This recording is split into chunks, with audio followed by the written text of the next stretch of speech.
everybody. Welcome to B.O. Boys for Thursday, April 3rd. Fuck it, it's a raw feed. We're doing it live in studio. I'm Clayton. Yeah, I'm Pat. Clayton, CinemaCon rolls on, so we had to come to you live on YouTube because we are YouTubers. Hey, guys. Hey, guys. And this is another web exclusive. This will not be on the podcast feed, won't be on your Spotify or your Apple. It will only be here on YouTube. Pandora, no. No Pandora. No Zunes. You cannot listen to this on your Zunes. You can't listen to this on your iPods. Or you still listen to things on an iPod? I do. I have iPod Shuffle, but it doesn't have video capabilities, so I will not be able to do this show on my Shuffle. Yeah. You could only watch this on YouTube. We've got another CinemaCon. We're going to dive deep into some of the news that's been the big news coming out of Vegas these last day or so. Yes. I want to start with this. We've got Adam Aron. Do you know who Adam Aron is? Of course. Yes. You know Adam Aron, CEO of AMC, biggest theater chain in the world. He says that he has 3 out of the 6 studio heads who agree that we need to get to a 45-day minimum theatrical exclusive window. So if a movie comes out in theaters, it has to play in theaters for 45 days, or at least it cannot go to the next window until after 45 days. 3 of the 6 studios, he says, have agreed. He won't say who those 3 are for fear of retribution or screwing up the negotiations, but 3 out of 6. Yeah. He also said this is the legacy studio, so this is not Amazon, this is not Apple, this is obviously not Netflix. Yeah. Who do you think these 3 are? Who do you think agrees that there needs to be a 40? I mean, I have one that I feel like is a slam doink. You think it's Disney? I think Disney. I think Yeah. Disney is a slam doink because they really, after the pandemic, they experimented. They killed off Pixar by putting everything on D+, and Black Widow situation. They tried the D+ pay-per-view situation, but they are pretty committed to theatrical. They let stuff play for months and months and months. Moana So I think it's 2, Disney. for sure, because that was one where we had assumed that it went to PVOD already, and it hadn't. It hadn't. So it really, and people were still going to see it. Mufasa it had pause. So I think they're seeing that there is juice in theatrical. Yeah. So I think Disney is one of the 3. Paramount. Paramount is probably one of the 3 because of Cruise. Yeah. Right? Tom Cruise has so much sway there. We're going to talk about him because he's dropping Mission Impossible footage in Vegas. Yeah. Cruise is got to be powerful enough that Paramount has agreed to this 45-day window. So I agree. I think it's Paramount. Who's the 3rd? Is it? I don't think it's Universal. No, I don't think it's Universal because they love their peacock. They love to drop things on the cock. They love the cock too Although Wicked took a long time to go on the cock. It did, but they love their PVOD as well. They love their PV and they love their cock, Universal. And they are one of the studios that puts the most product out into theaters. So we don't want to come out here and knock Universal because they put stuff into movie theaters, but they are quick to then drop it back on the cock. I don't think they're the 3rd one. Is it Warner Brothers? I mean, is it Zaslav? I can't imagine that this bozo is agreeing to. Well, we agree 45-day window should be the minimum, right? Yes, absolutely. Has to be. Absolutely. It's us and the ace Eric Weber. We're out there fighting that fight. Yeah. To get the 45-day minimum. I don't think it's Zaslav. I don't think it's Warner Brothers as the 3rd one. Is it Sony? Could Sony be the 3rd? Well, okay, so think about Sony. Sony has their PVOD window, and then things go to Netflix. Yes. So I feel like Netflix is going to want that product anyway. So Sony's not in a rush to get anything on their personal streamer. Right. So I feel like Sony would be okay with that because they want to maximize the amount of money it makes at the theater so that they can get better rates when it drops on Netflix. Yes. So Sony makes the most sense to be that third one. Yes. If Sony still owned Crackle, had their own streamer, then I would say they wouldn't agree to this because Crackle would be so important. Get it on Crackle as quick as possible. Get it on the crack. But of course, we all know Crackle is owned by, of course, Chicken Soup for the Soul. Chicken Soup for the Soul. So I think that's means, it's probably Sony, right? Because who else are the options? It's not Fox. Fox doesn't exist anymore. Mm-hmm. And then, so it's probably Sony's the other three. So I would say Warner Brothers. Zaslav is a holdout, of course, because the bozo. Mm-hmm. He's destroying the country. And Universal is a holdout. And those are probably the ones. So we've got to rally the troops. Mm-hmm. The wannabe old boys, wannabe old girls, wannabe old people. We've got to try to convert Universal, Warner Brothers, and who would be the third one? Who's the sixth studio? If he's saying there's 6 studios and we're not counting Fox's studio, we're not counting Amazon, we're not counting... is it MGM? MGM. It would be Amazon. MGM, Amazon MGM, I guess so. Yeah. Okay. And of course, they don't want the window. They don't want the window. They want to be able to sell diapers. Sell diapers, Yeah, and sell wet wipes, flushable wet wipes, which do not work. You cannot flush wet wipes. No. You can't. Even if they say flushable, it's going to clog up your toilet. Yeah, you don't do that at home. You do that at an Airbnb. If you want a clean wipe with a baby wipe, do it at an Airbnb. Yes. Make that a vacation. Yes. The rest of the time, if you're at your own home, sorry. Yes. There might be remnants. Yes. No matter what the packaging says, you cannot flush wet wipes. Yeah. You can't do it. Mm-mm. And of course, Amazon wants to get their movies onto their service so they could sell those wet wipes, which will clog your toilet. Yeah. And then guess who you're looking for replacement toilet parts? Amazon. You're back on Amazon. Yeah. And they're the ones who caused in the first place. So listeners, viewers, YouTube watchers, let's get on those 3 remaining holdout studios. Send them nice emails. We're not saying get out of hand. Yeah, don't threaten anybody. No, but encourage them. It would be good for the health of the theatrical industry if they joined in on 45-day minimum window. So hope to see that happen. So back to CinemaCon. Other news. The Michael Jackson biopic could be split into 2 parts, according to reports. So that's not official. That's not official CinemaCon news. That feels to me like a bad decision, because 2-part movies, I mean, we'll see how Wicked, the second part, does. I think that's going to do really well. The problem with Michael Jackson. Yeah. And this is the one problem. The one problem with Michael Jackson. Problem with Michael Jackson. You're going to tell us the only problem with Michael Jackson is that most of the good stuff happened early. Yeah. So if you have 2 movies. Yeah. Part 1, all fun. Oh, it's the Jackson 5 into the early 80s. Yeah. That's and now again, incredible. I mean, we all saw the made-for-TV Jackson family movie that ran multiple times when we were kids. There was bad things that happened to him as a child. Obviously, I'm not saying they're all good. I'm just saying to the public with, I guess it's less. Is it? I'm digging a hole here. No, I agree. I think the public, his overcoming that to become the biggest pop star of the 80s, breaking the MTV race barrier, having hits that will be immortalized forever. Yeah, that all happened pre-1993. Yes. Then after the stuff that, we like about Michael Jackson is front-loaded in his life, for sure. The back half is a bit of a bummer. So then if the second half is going to be the back half, I don't think we want to see the back half of what's going on with Michael Jackson. Unless they do, it's not fully in chronological order, so that some of part 1 has the things that happen at the end of his life. Yeah. But also you get Thriller, but then you're not seeing Jackson 5 until the second half, the second part. I mean, they could do that. I mean, most likely they'll do it chronologically, I mean, right?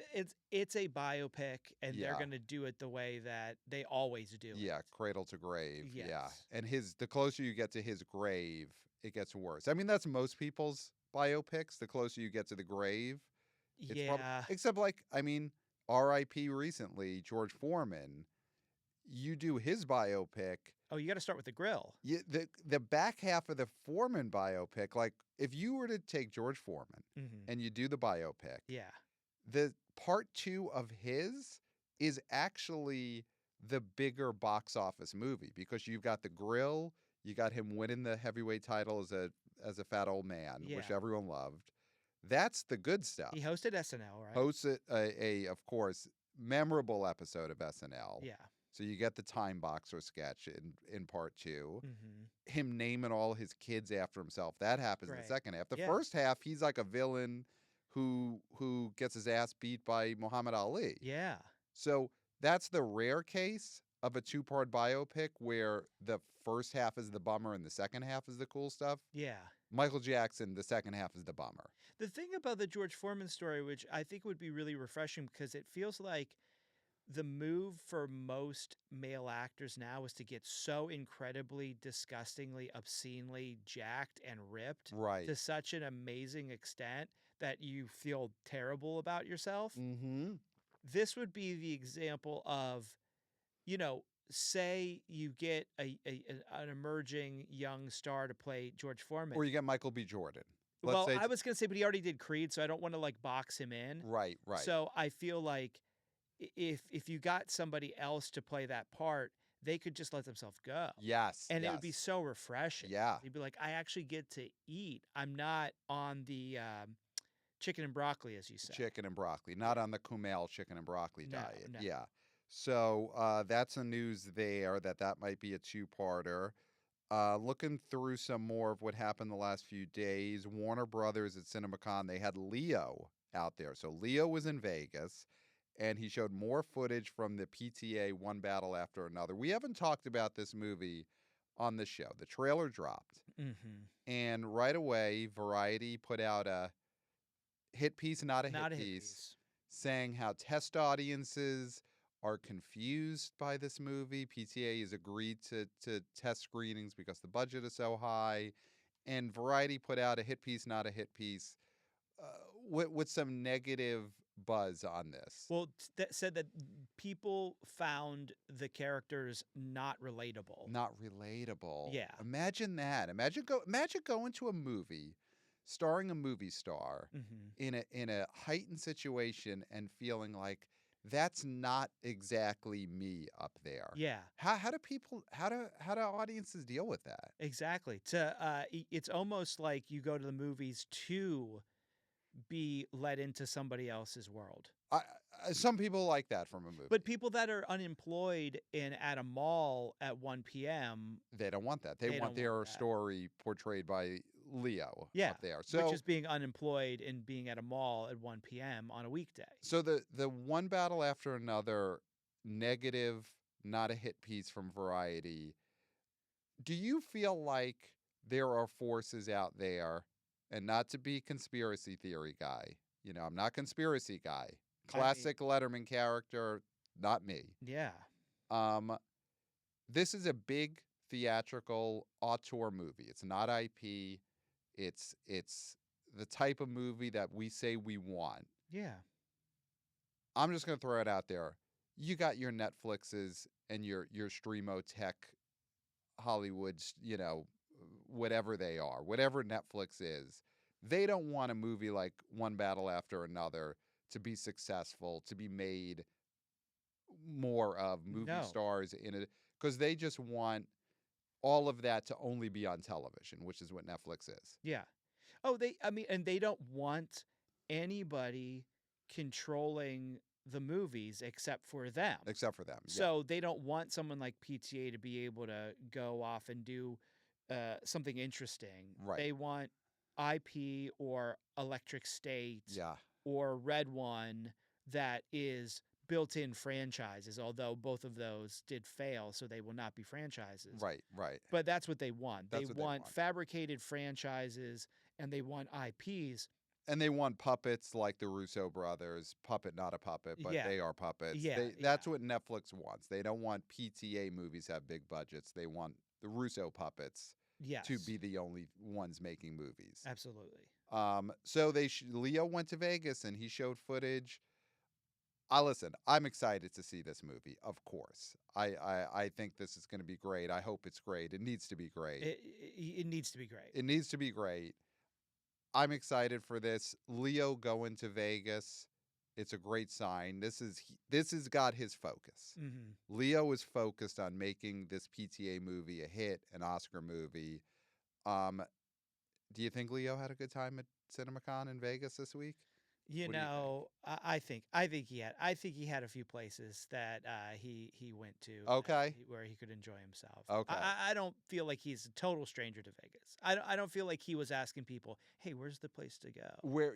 He's not asking cabbies, "Hey, Yeah. you got any recommendations?" He knows. Yeah. He knows where to go. Where can I meet women? You're like asking the cab driver, right? Hey, was there any place around here that I could meet a lady? Meet a lady? Yeah. He knows. Yeah. So we've got, of course, our good friend, frequent guest. He co-hosts our seasonal previews. Jeff Bach, Exhibitor Relations Co. He's boots on the ground in Vegas at CinemaCon. I feel like him and Leo cross paths at some point. Yeah. You know, Jeff is a mover and a shaker. He's a West Coast guy. Yes. I think him and Leo have ran into each other, let's just say. Do you think he became a sort of spiritual member or of the P Posse? Of the P Posse? Yeah. I could see we got just for a weekend. Yeah. He's up there in the his picture now is in the office of the P Posse. Yeah. As not, of course, a full member. No. He's not David Blaine. No. But I think he's in there as a notable guest. He's in the orbit. Amazon MGM, they were presenting movies, and they had the James Bond producers out there, and all they said is, we're working on it. Yeah. Fresh, exhilarating new chapter. The Broccolis are out. Mm-hmm. What is it? Amy Pascal is in as a producer.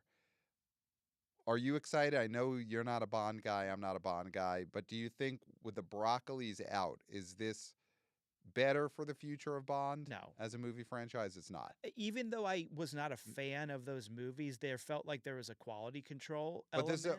They said at CinemaCon, fresh, exhilarating new chapter. Okay. Do you think that's possible? James Bond, fresh, exhilarating new chapter. No. It's a guy in a suit. Okay. He's been doing the same thing for 50 years? More than that. 50. I think Roger 70? Moore started 50 years ago. I think we're 5 going back years? 60 or 70 years. So, what did they put on the screen? They just put that construction worker from old websites that said under construction? Yeah. That was it just that GIF? And then in a quote, fresh, exhilarating new chapter to come. Under construction. Yeah, under construction. Yeah. So they didn't announce a new Bond. I mean, that would have been the thing that actually got attention at CinemaCon if they said, "Here's our new Bond," and then curtains part and there's some hot new young exhilarating Bond. Yeah. But they didn't have that. What if it was Freddy Fazbear? Well, let's talk about Freddy Fazbear. Yeah. Universal, they presented a lot of stuff at CinemaCon. They presented two. The Deuce. The Deuce. Yep. I mean, let's do it two camera. The Deuce. The Deuce. Freddy's back. Did you see who came out in a Freddy costume? Jason Blum.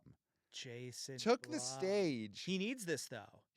He does need this. He does. Is he also Megan? He's also Megan, right? Blumhouse is Megan. Blumhouse. Yeah. So they're about to have a big year. But they have some stinkers. They've had some stinkers. I mean, Blumhouse used to be, Was Blumhouse imaginary? Did they do Chauncey the Bear? Oh, they did Chauncey. They did Chauncey. Okay. Oh, they are, responsible for Chauncey.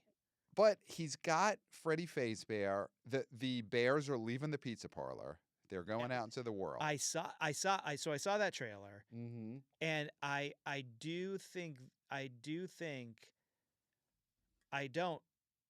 know because I was feeling it. A little bit of exhilaration when I saw Freddy walking through that crowd. Wow. You're excited. They're loose. Yeah. They're loose. Yeah. Which is... You love when something's loose. You got to be loose. Yeah. You got to... I mean, that's why Jurassic Park 2 is better. because they're Okay. more loose. Okay, Because they were they're like out there. loose in the park, Yeah, but yeah. it's still like they're in the park. You want them in the streets, hitting up the casinos, Yeah, when hitting up other pizza parlors. Yes. Because in the first one, they're only at the one pizza parlor. Yeah. Now they could go to Domino's. Full pie they could go- tour. yeah. Now They could go to L&B Spumoni Gardens in Bensonhurst. that'd be great. That would be great. Now, That's I mean, those, I know they're big mechanical bears, but they're getting their asses kicked if if they look the wrong way in L&B. That's come out. Do they run into Davy Page views doing a pizza rating? Wow. Okay. I mean, I actually think this would be good promotion yes. for this movie is, Davy Page views, El Presidente, of course. Yeah. He does one of his pizza reviews, one bite pizza reviews Mhm. with Freddy, and they're outside of a pizza place. Right. I think that's clicks for both sides. Okay. I mean, listen, obviously we are independent. We are owned by nobody, but we've got our friends in the Barstool company over there. Yeah. Of course, Kirk Minahan, Podcast Jesus, the great compact critic, Chris Klemmer, Jeff D'Lo has been on the show. He'll be back. I mean, Yes. we know people in that organization. This is a slam doink partnership. Yeah. Is you get Davy Page Views, El Prez, to do a review of is the restaurant, the pizza parlor, is that called Five Nights at Freddy's? What is the restaurant? I think it's just called Freddy's. Freddy's. You get him to do a one bite pizza review of Freddy's. Yeah. In Is that it Five Nights at universe. Freddy's? And he Yeah, gives it in he universe. gives it a low score. He says it's got too much flop, right? He's anti-flop. Doesn't have a good undercarriage. And then Freddy comes out, bites his head off. You know, boom. You give the date of the movie. That's a slam doink. That's money in everyone's pocket. And then, but at the end, he pops up and he's like, "I'm not fucking dead. I'm not fucking dead." Yeah, because I mean, you don't want the Stoolies to get fucking bear's not gonna kill me. Well, you don't want the Stoolies to get worried and actually think he's dead. Yeah. Because I'm not fucking dead. I'm What not do you fucking think? dead. This fucking bear's gonna kill me. Yeah. I'm not fucking dead. You got to make sure the Stoolies don't think he's dead. The stock price would just go down. Plummet. Yeah. And that's we got enough stock prices plummeting right now, so we don't need that. We don't need to cause a panic. I'm excited about this Five Nights at Freddy's. I agree. I love that they're out there. They could be anywhere. The marketing you could do with these bears, with Freddy Fazbear and these animatronics just being loose in the streets. It's great. Freddy Fazbear's Pizza is the place. Okay. So it is Freddy's, but it also Freddy's. has his name in it. Yeah. No, that's a slam doink. You got to do that. So speaking of Blumhouse, he was pushing Five Nights at Freddy's. The other thing about Five Nights at Freddy's is that the second movie will be theatrical only. Of course. It will not be like the first one was day and date in theaters and on the cock. And apparently huge cheers erupted in the auditorium in Vegas. Yeah. When Blum said this will not be day and date. This No will day be and- theatrical yeah. only. That's fantastic. I would have loved to have been there in person to feel the energy of that crowd when a producer said this will not be day and date. Yeah. That would have been fantastic. So Megan 2.0. I have that movie in the draft. In our movie draft, I drafted it. And have you seen what the news is about what the plot of the movie? I don't. So it does seem like Megan will be a hero in this. This feels like a Terminator 2 situation. Okay, but Terminator 2 was big. I love it. Mm-hmm. That there is technology from the original Megan is being used by another company, creating this evil AI robot, and Marnie from Girls has to bring Megan back to battle it. Yeah. And I love this idea. This is great. She's going T2. Yeah. I love that. I love that. And you've got the perfect setup because you got Marnie from Girls is going to be the Linda Hamilton. You've got the kid from the first movie is going to be Edward Furlong. Edward Furlong, and you've got Megan, who's now going to be the T2 Terminator. Yeah. This could be gigantic. This could be $150 million domestic take. I would love that. Yeah. I mean, the thing is what's the budget? Because they always keep the budgets modest. But I think if they spent a little bit more to blow this up a little bit, because, it's not going to make T2 money, whatever. But who knows? Who knows? I think the thing about T2 that really made it what it was Cameron's, dedication to push special effects forward. Right. And really give set pieces that are awesome. And if this is just more dancing in the hallway, which we love. But I think that's what people want now. If you were making T2 now, he's dancing. Yeah. He's dancing. I get it. Back in 92, it was the special effects and it was Arnold at the height of being a movie star and all that. But nowadays, it's got to be TikTok dancing. Didn't he do the lambada in that movie? He didn't, because the lambada was pretty big. The forbidden dance, that was pretty big at the time. Is there a scene where he does the lambada? He does I think you're thinking of True Lies, not T2. I think so. Okay. It's hard to, because Arnold has danced in a lot of movies, but I don't think it was T2. So I think that is where Megan 2.0 has the big advantage on T2. She will dance. I love that she's going to be the hero. I think that's smart, because I think if you just went with the same plus more, it won't work. Yeah. This is it. This is Megan. This could be a gigantic movie. I think the ceiling for this is so much higher now that it is Megan as a hero, not just as a horror villain.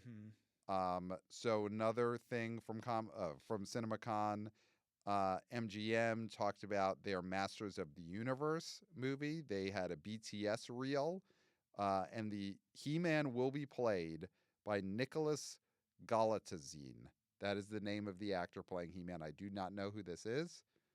I do not know, but he has blonde hair. You're also a child of the 80s. Do we think He-Man is an IP that could resonate in any way in 2025? Amazon, MGM, they're putting a lot into this Masters of the Universe.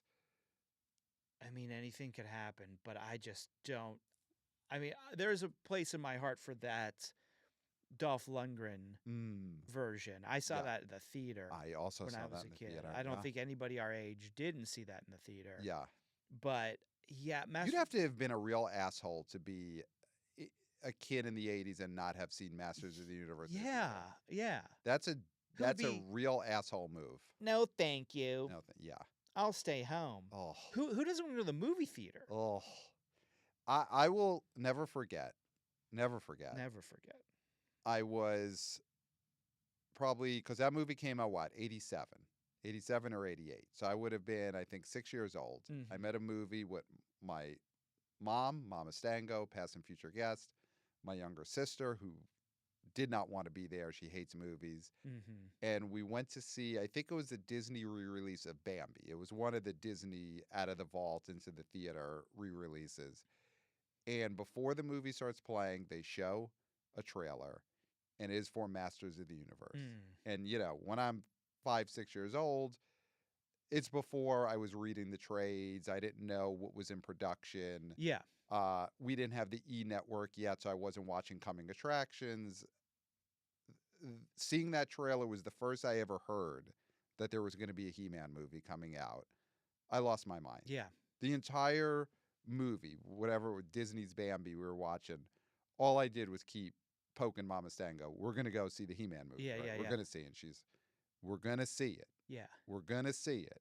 And I didn't believe her. Yeah. So I kept asking. Because it was already too good to be true that it existed. Yes. So then it'd be doubly too good to be true that you would actually be able to go. Yes. There had to be something that would bar you from this. Yes. Because the universe, my life couldn't work out that well. Yeah, life is just not that good. Yeah. So we did end up seeing it. The movie bombed. Yes. I mean, Masters of the Universe with Dolph Lundgren and Frank Langella bombed. Yeah. And this is in the 80s. Not the movie didn't come out quite at the height of He-Man mania, No. but I guess closer to that than we are now, except for there is the Kevin Smith cartoon. animated show. So maybe He-Man is in a big wave of popularity right now. There's just no way to know how much anybody cares about it because it was on Netflix. Right. And the kids who are getting into He-Man now, I mean, it's sort of like what we experienced. We watched He-Man on TV, and then they asked us to go to the movie theater. Yeah. And I think more than that, kids who are getting into the animated Kevin Smith version now, they're just going to wait until it's on Netflix. So this gentleman who's going to be playing He-Man was in The Idea of You, where he played the pop star that falls in love with the Showalter directed movie where he falls in love with Anne Hathaway. Got it. I watched that on Netflix. Yeah. Red, White, and Royal Blue, which was the movie. I think it was a streamer. Where it was a prince that falls in love with a non-prince guy. And then was in Bottoms. One of the football players in Bottoms. And he was hilarious in that. Okay. Listen, I'm going to see this movie. I will see this Masters of the Universe reboot in movie theaters. I mean, okay, so you have nieces. And of course, not going to name them because anonymity is so important. Will they have any interest in He-Man, or will it be... Can I tell you? It's a boy thing. They will, because they love the original Masters of the Universe movie. I showed it to them, and they love it. They love the Frank Langella Skeletor. Yeah.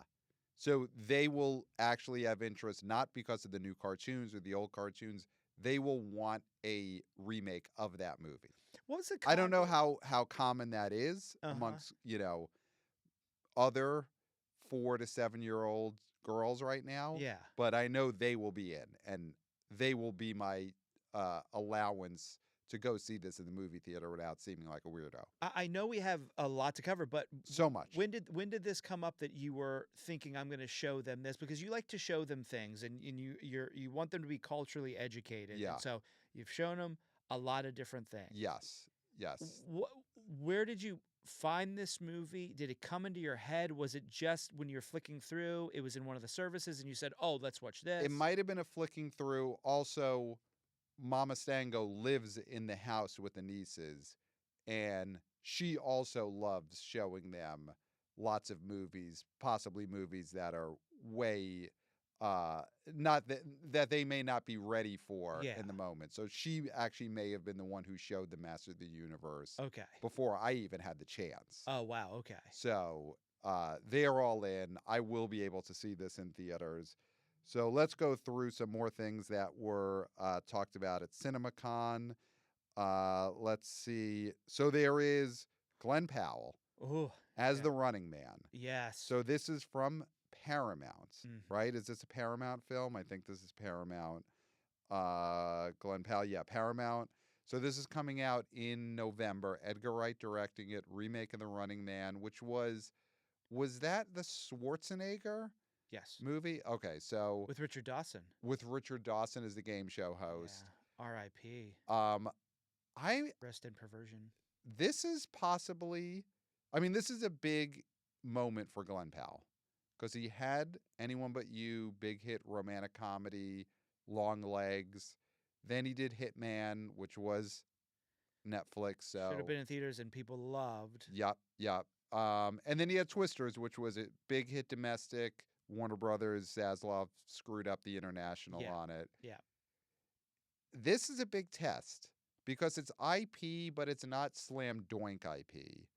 It's really a title people know, but it'll be a hit if people want to see Glenn Powell in an action movie. That's the thing. I think it also, in this climate, it does help if it's something that people either remember vaguely or are told that it was a thing, right? Some people don't even have to remember it. It's like, oh, that was a movie before. And people are like, oh, okay, well then it's not new, so I'll go see it. Mm-hmm, You know, it's not an idea that's frightening because it already came out before. Right. So it's not going to shake me to my core. Right. It's already been tested by previous generations. Exactly. So that makes people more comfortable. Yeah. And so that, I think, is positive. But I think the positive thing, too, is that it's not one of Arnie's masterpieces. Yes. It's not a movie that people look at as, you know, in that upper echelon. So it is ripe to be remade. Yes. And I think when you take someone like Glenn Powell, who people, you know, genuinely want to like and want to succeed, to give him something that's already been vetted, he's not, you know, ruining anybody's childhood by doing this movie. Yes. No one's going to say you stole my childhood by making a bad version of The Running Man. Yeah.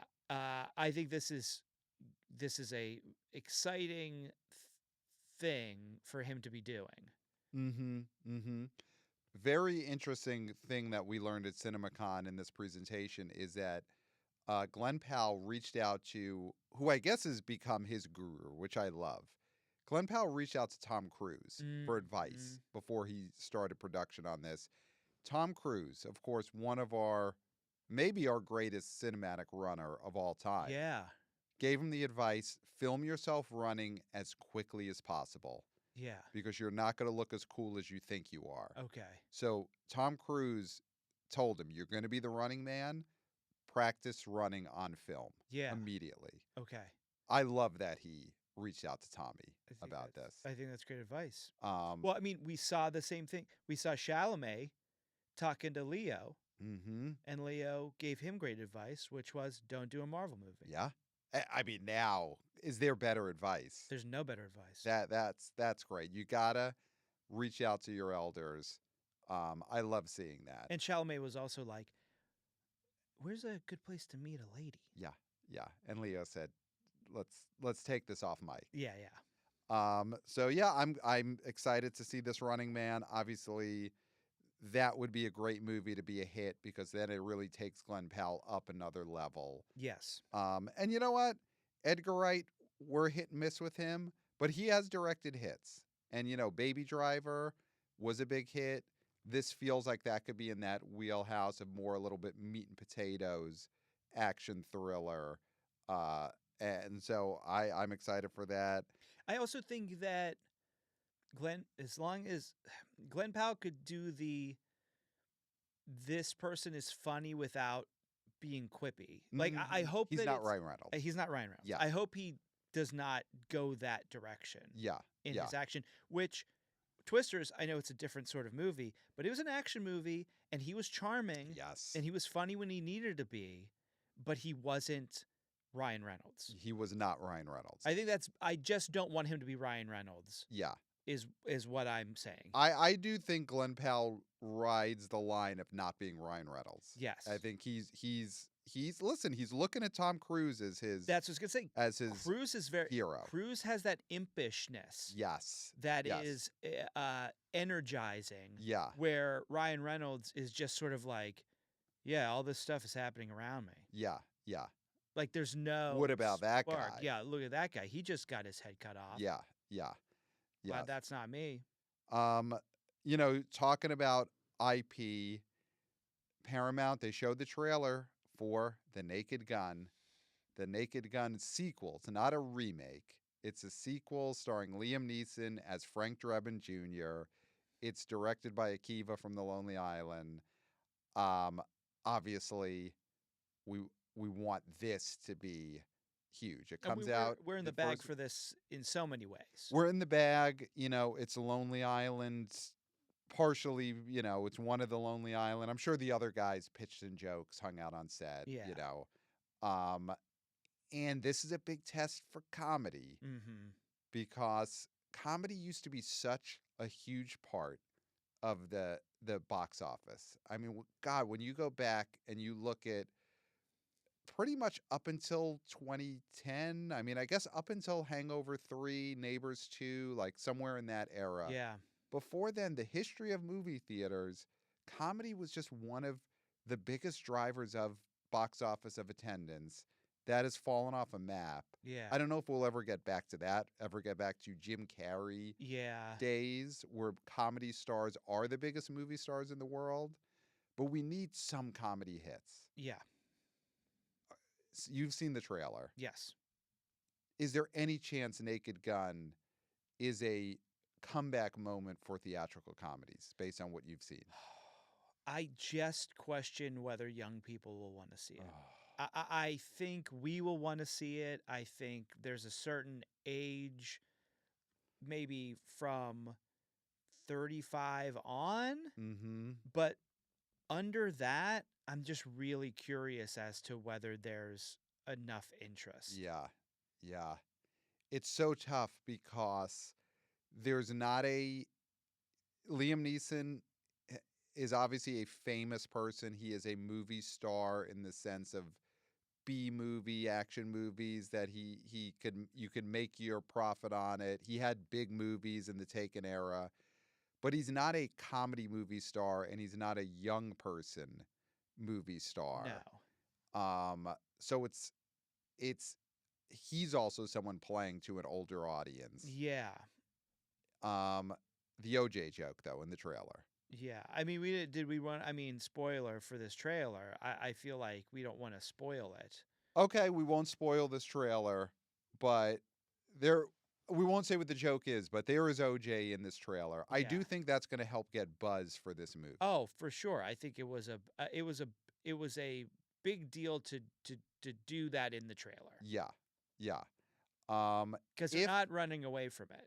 If he was still alive, and he is not, would Paramount have brought O.J. Simpson out to the CinemaCon stage to use him to help promote the Naked Gun sequel? I don't think they would have. Okay. I don't think they would have. I don't think it's a similar thing to, say, Leo coming out for one battle after another. I think it'd be very hard to find the perfect time to bring O.J. Simpson on. Yeah. Where it wouldn't seem like a terrible idea. Yeah, yeah.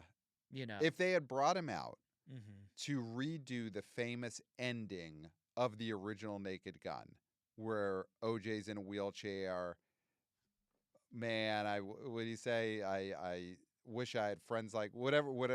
He says? OJ says the line, and then Frank Drebin accidentally knocks him in the wheelchair down the staircase, and he flies over the ramp, and he's screaming. If they had done that in Vegas with the real O.J. Simpson, had he still been alive, then that's big. That's big. Yeah, that's big. That's big. But you can't just bring him out and have him wave and do his like golf swing, because that's his big thing. Yeah. Just staying with Paramount, Tom Cruise. He's out there promoting the Mission Impossible Final Reckoning. Comes out. That's Memorial Day weekend, right? I believe so. He paid tribute to Val Kilmer, R.I.P. R.I.P. I know Val Kilmer is in the Top Gun movies, and that was a huge moment, his scene in Maverick. Yeah. Does Val Kilmer's recent passing help at all in the box office for Mission Impossible Final Reckoning coming out at the end of May? I don't think so. Probably I don't think I don't think there's like because they weren't like best buddies. Right. You know, it's not like, after Corey Haim passed on, Corey Feldman came out and was like, hey, went on a publicity tour. Yeah, exactly. Yeah. Like, I don't think an R.I.P. tour. Yeah, an R.I.P. tour. Yeah. I don't think they're like so synonymous that you're gonna feel like, oh, I feel bad for Tom because his bestie died. Yeah. Like they're gonna. Yeah. Okay, so I think it's great to show humanity. Yes, that's probably the main thing about Tom Cruise doing the moment of silence for Val Kilmer is showing humanity. Which is, I think, very infrequent nowadays. Yeah. I mean, this is huge for Paramount. This has to be a hit. Obviously, something like Naked Gun, we want this to be big for comedy. But Dead Reckoning, Mission Impossible, this movie needs to be bigger than the last one. Yes. It needs to work. Yeah. Um, It's supposed to be the last, quote unquote, so it needs to have that feeling to it. yes. It yes. can't whimper. Yes. Let's see if there's anything else. What about the project? Gosh, I'm gonna forget the name. The big movie by the writer of The Martian. Oh, Project Hail Mary. Yes. So- So Gosling. And now that's Universal, I think. No. That's Amazon MGM. MGM. And it's Andy Weir who wrote The Martian, an adaptation of his recent novel, which was a huge book. Yeah. It's a space movie. Now it's Ryan Gosling in space, which didn't work with First Man. That's Yeah. the issue I see, is that movie was a huge bomb. And So this is directed by Phil Lord and Christopher Miller. it feels like this should work. I mean, Martian was such a huge hit. Andy Weir writes really big poppy sci-fi. Well, I guess not sci-fi. There's science grounded. Yes. There's yes. not aliens. This could all happen. So this should be big. And MGM, they're talking the talk. They're saying when we do things, we go all in. And they are saying they're all in on theatrical. Yes. So if you were going to have a big poppy hit, it would be this. It would be the Martian novelist's new book, outer space, thriller adventure with Ryan Gosling. This should work. I mean, the thing with this too is that, when we read up on a working man based on the popular book series. All right. Well, we'd never heard of a working man. Right. This is a big book. This is a big book. This is a book that people who don't read books read. Yes. That's the sort of, that's why Crawdad did well. That's why This Ends With Us. The sort of books that non-book readers read do well at the cinema. Yes. This is a book that got into gas stations. Those little, we'll sell 6 books. Yes.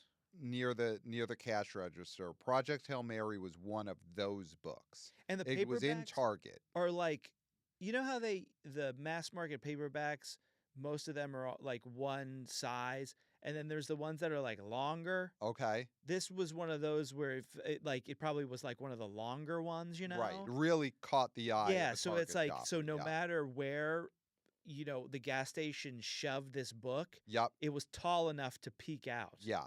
No, this should be big. Yeah. And Gosling is another one who, obviously, Ken, Barbie, huge star. He could use something that is just an all-out hit. And this would be, it's not a remake. Books are technically IP, but not really, in the sense that he will get full credit, I think, if this is a hit. So this is a big star moment for Gosling. Let's see. Listen, Amazon MGM, they've got Thursday Night Football. So they've got a spot to promote the hell out of this. Yes. So I think that's a big one. Let's see, anything else breaking right now? Apparently, breaking just 20 minutes ago, Jeremy Allen White, this is now during the Disney presentation, Jeremy Allen White from Da Bear, he came on stage promoting the Bruce Springsteen movie. And Jeremy Strong was on stage too. Jeremy Strong plays his manager, John Landau. Now you're a big Bruce guy. Yeah. Are you excited to see Jeremy Strong as John Landau? That's something you've always dreamt about. I'm not. Okay. I have to say, and listen, people love this guy with Succession and everything, but he's sort of I try to stay away from him. Oh, wow. Okay. Theatrically. I just do not like him very much. Wow. But I will see this movie because it is Bruce. I'm very curious. I've got to support. Got to support the Boff. Love my Boff. Love your Boff. He's the Boff. But that sort of that sort of made me a little soft. Wow. I gotta say, you were building it up I and then you went was. soft. I Okay. mean, I'm not gonna say I was full on. Yeah, you weren't full mast, No, but but I was getting there, so this and is I would have gotten there.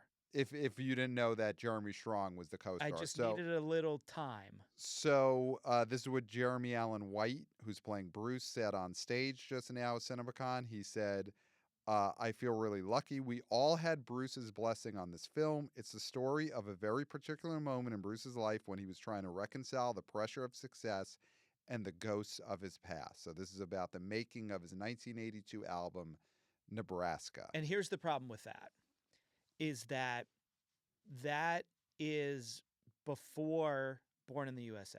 Yes. And I love Nebraska.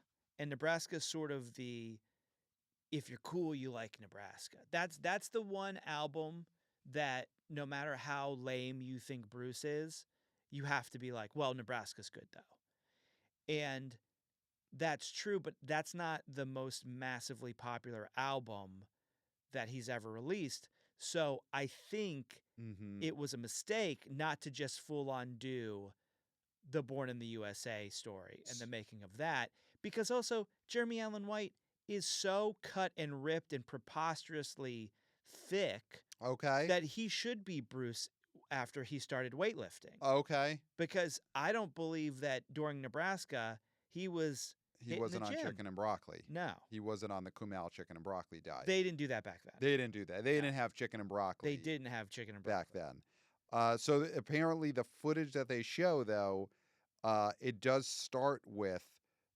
seeing Bruce playing Born to Run. So they're going to the big song. Okay, yes. For the footage. He does have Born to Run before that, which is Yeah. great. He has The River. That's great. Yeah, so they're going to go to record Born in the USA acoustically for that album. So for Nebraska, so he's got to play that. So as long as they do that, I'm there. I'm there no matter what. They'll play it. Come on. But you will not see this movie because you are a Billy Joel fan. I'm a Billy Joel waiting for the Joel biopic. Yes, I'm waiting, and I don't know if we've found an actor who is ripped enough to play Billy Joel in his prime. That's the problem why we haven't had a Billy Joel biopic yet, is finding someone who is both could handle the musicality of playing Billy Joel, but also could be as ripped and buff as you need to play him. What about Shrek? I mean, Shrek's back. What is the new Shrek is coming out next year, so he is acting again. So you could get Shrek as Billy Joel. Shrek as Billy Joel is not a bad idea. Oh, it's a great idea, and obviously body type very similar. He could play him. Yeah, he could play him. So he's if he's acting again, which he clearly is. There's a new Shrek movie. Shrek as Billy Joel could be the way to go. So apparently, here's some fun. James Gunn just dropped online a sneak peek of Superman, new footage that they showed at CinemaCon. He just dropped this moments ago, 5 p.m. Eastern. So right before we got on air. And James Gunn dropped that right before Disney was hitting the stage at CinemaCon with their Marvel panel. So he was distracting. That's some gamesmanship. Does this make you a little more excited to see Superman? It doesn't make me excited to see Superman, but it makes me. I like that there's a playful sort of back and forth here. Mm-hmm. You know, because I know. Okay, James Gunn needs Thunderbolts to succeed, right? James Gunn because needs no, I don't think. Oh, so. I think every superhero movie needs to succeed. I think we're building at that up point. to Superman. You don't think Superman is best positioned as a hey, this is the good stuff finally. We're done with all the Marvel bullshit. Now you've got the real hero, Superman, by the real director James Gunn. I think they could clean the slate and start with Superman. I don't know. I think it's different. I don't think they're head to head like they were when Marvel was ruling and they were trying to defeat, DC was trying to catch up with them and defeat them. I think they have to be friends at this point because Theatrical needs it. Okay. So I think if it's like a fun, I don't want to destroy you, but hey, look at this creating buzz for my movie, and then you're creating buzz for your movies. It's all good for theatrical if people are a buzz, because they want Right. us to be a buzz. Right. Right. And And we're I think buzz. We're talking about we're it. talking about it. So, but I do think that in this climate right now, if you're DC, you need Marvel movies to still succeed, so Okay. that there is theatrical, there's movies at theaters. Well, of course, I think right now no movie studio should be rooting against anyone else's movies unless they are directly on their same opening weekend. Yeah. But I don't know if James Gunn has any love lost for Marvel. I mean, and also they brought back the Russo puppets, and I'm sure James Gunn thinks that there are a couple of bozos. Yeah. I mean, he had to work with them when they were putting together all the contracts to make Endgame, which is directing Infinity War and Endgame is just scheduling contracts and all that. That's what the Russo puppets did. I love how this was my take. Well, yeah, it was the take of the show. Immediately after those movies. Yep. And now all of a sudden it's been the take forever. Oh yeah, it's been this for months and months and years. But James Gunn must think so little of the Russo puppets. Yeah. Oh, of course he does. He thinks they're just like two rejected crank yankers puppets. Yes. That's what he thinks. Yes. When he looks at them, he sees just two dumb puppets. Right. Yeah. He's like, oh, I guess Adam Carolla didn't want to voice these things. Yes. That's what the Russo puppets are to him. Yeah. Is just rejected Adam Carolla crank yankers. Yeah. They got Jimmy Kimmel's cousin Sal to do the voices. Oh, that is where the Russo puppets are at. Yeah. So, and just we got some word on what they showed at CinemaCon for Superman. Superman drops to Earth, bloodied near the Fortress of Solitude, and then he whistles for Crypto the Super Doge, who jumps on his wounded master, drags Superman to the fortress. There's robots there fixing up. So Crypto the Super Doge. We saw that in one of the first trailers. We saw that exact image, but maybe it's extended as to where he actually. It seems like it's an extended scene that they showed. But then, is this the same one that they're going to show? I mean, are we going to see this movie piecemeal before it even comes out? Because they're going to show it before. They're going to show part of it before a Minecraft movie. So how many pieces of this movie? I mean, I guess it could be the CinemaCon full footage is shown before. I mean, we'll find out this weekend. We're going to get reports within. I mean, we're here on Thursday night. Minecraft is out there now, so the Superman trailer is shown before it. Yeah. So we're going to start getting reports about how much of Crypto the Super Doge is being shown in the Superman footage. But yeah, I mean, listen, Superman's got to be big. It's got to be big. Obviously, Warner Brothers going all out at CinemaCon, talking up Superman. The stars are all there. They've got Marvelous Mrs. Maisel herself playing Lois Lane. She's out there at CinemaCon. Mm-hmm. So it's got to be big. Nicholas Hoult as Lex Luthor. Nicholas Hoult, Hollywood loves this guy. And we like him. He's juror number 2.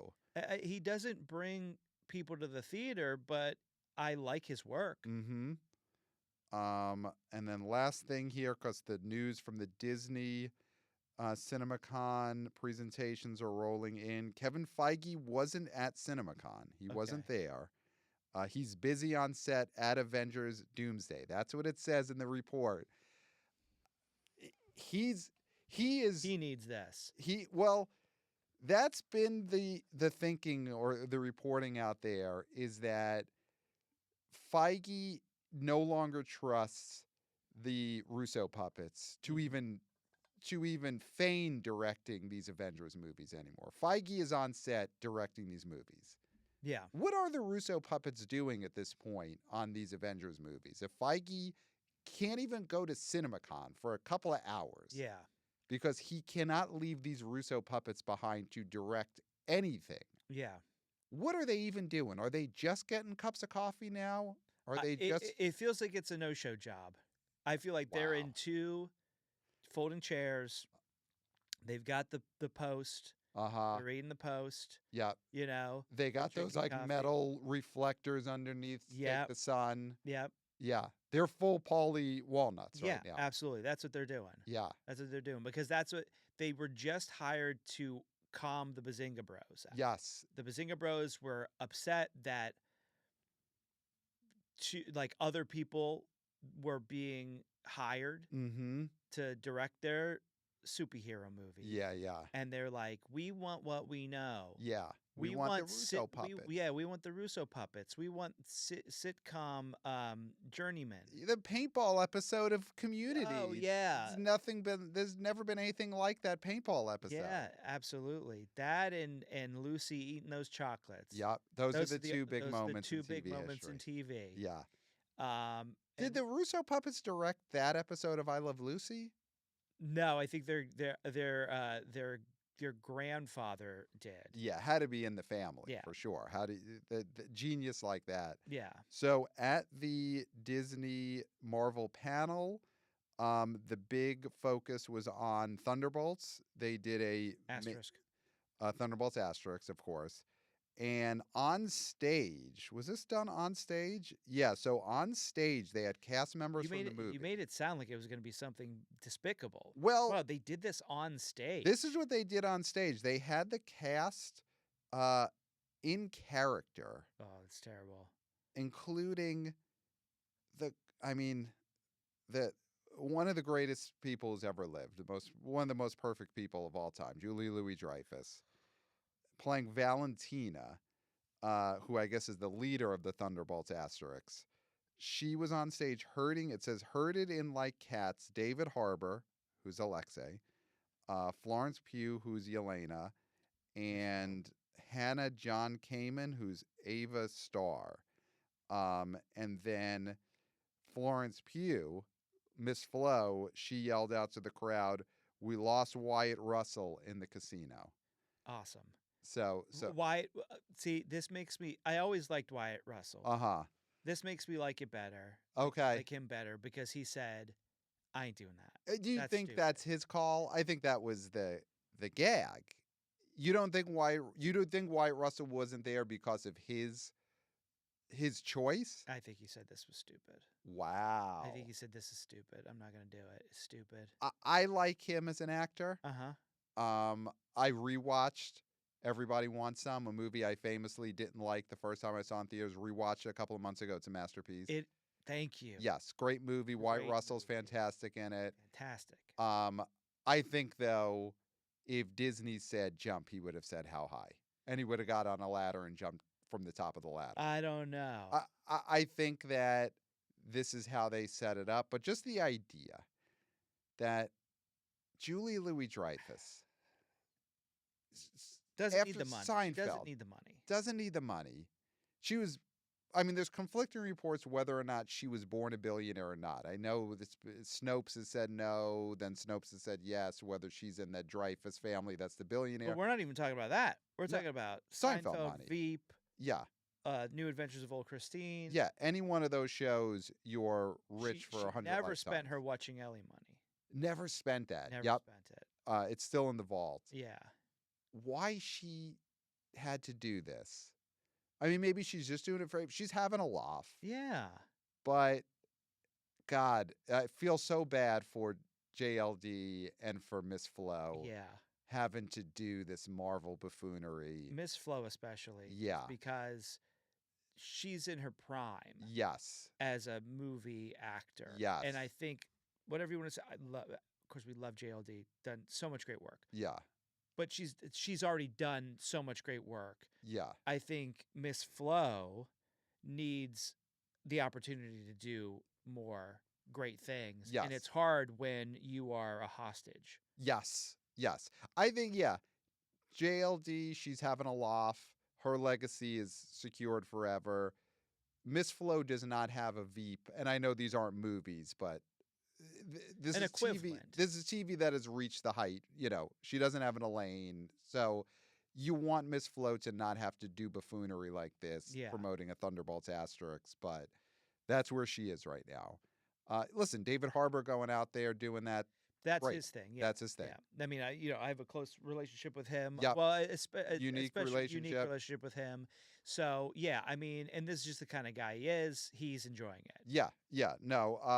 God, this Thunderbolts asterisk. The thing is, they're bringing these actors, as these characters out there in Vegas, as if these were characters that are famous and beloved, and everyone's like, oh, we finally get to see Yelena again. Yeah. And Alexei again. Yeah. I hope there's a hit because theaters need that to be a hit. Yeah. But man, they're banking a lot on people having fond feelings for Alexei. So we will see. We will see. So that looks like those are the big hits out of CinemaCon. Lindsay Lohan and Jamie Lee Curtis were back on stage Freakier Friday. Freakier Friday first footage. Which it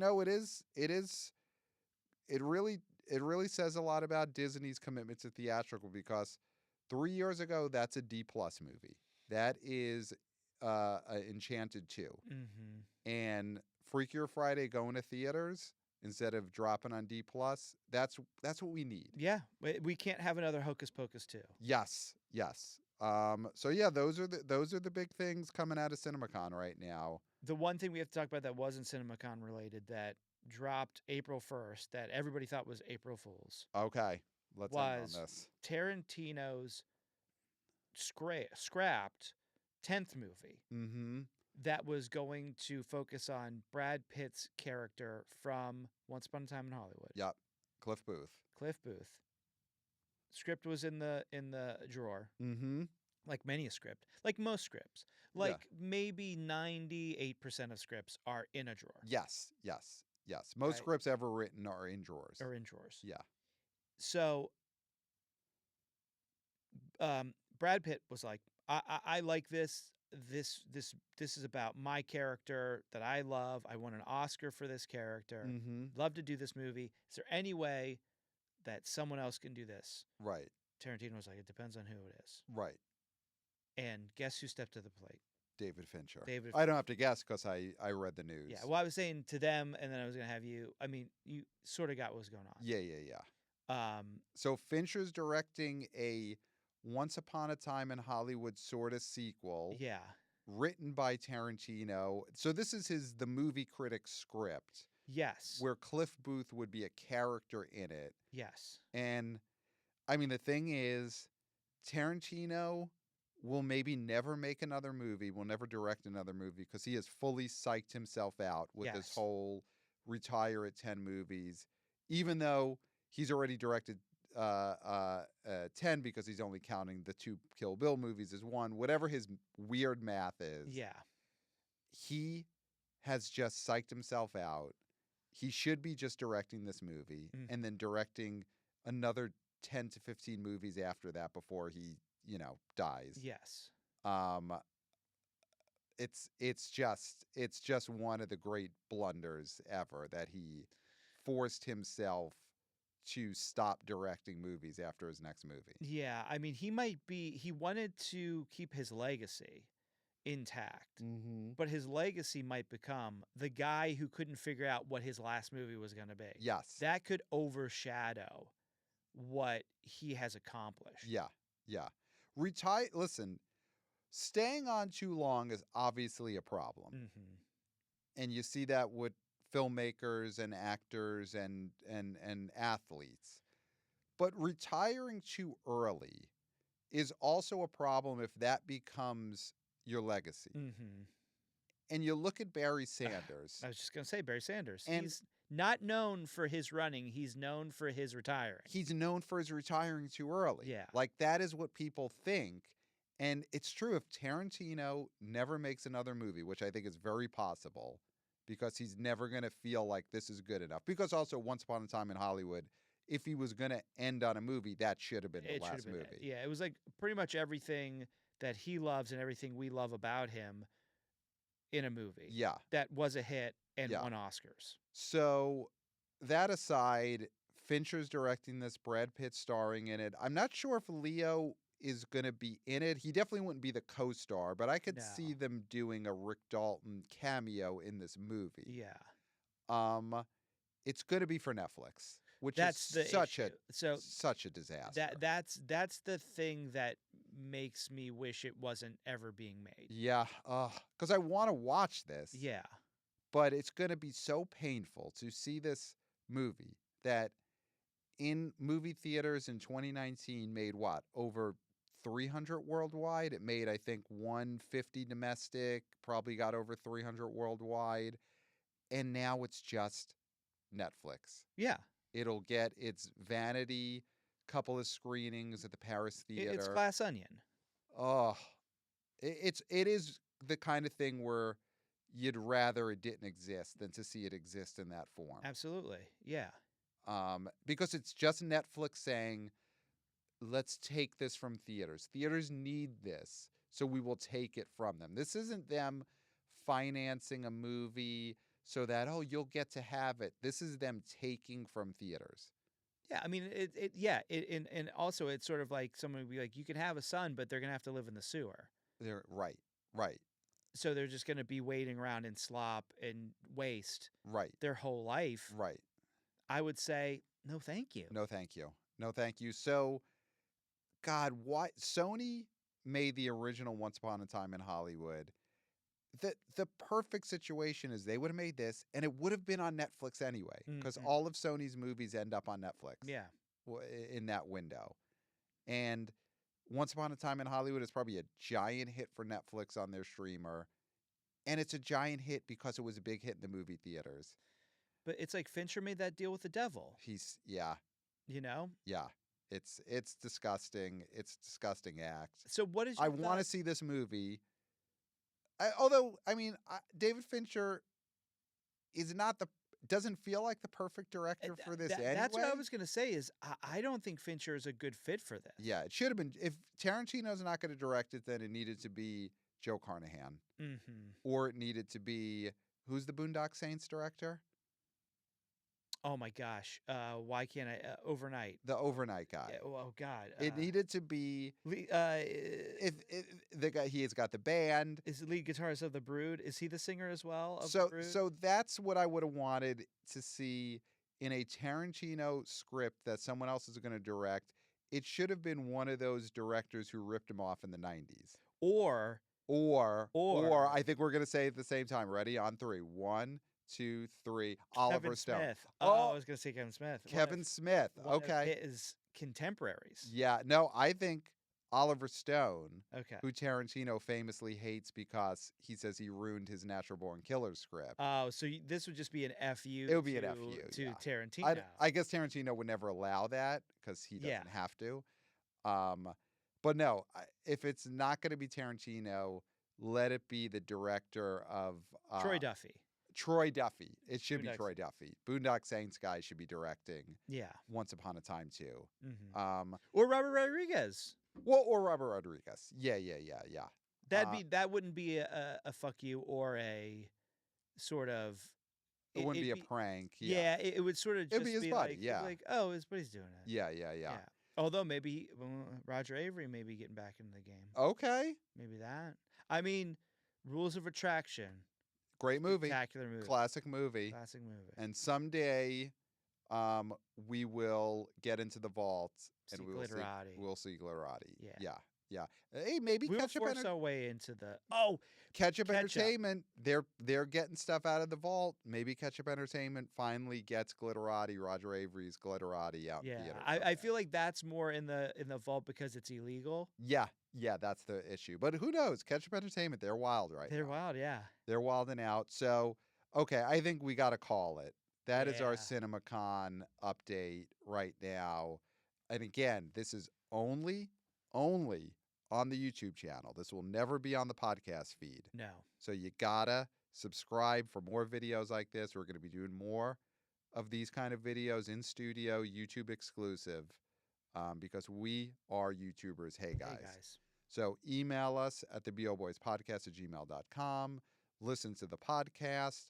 Follow social media at theboboyspod. And this is the spot. Like, subscribe, share these YouTube videos. And that's it. That is all I got. I am spent. And Pat, I finished. Great. And you've said it all. Awesome. There's nothing left to be said. Oh, I could get out of here. Except for, until next time. We'll smell you at the box office. Nailed it. Hey, guys.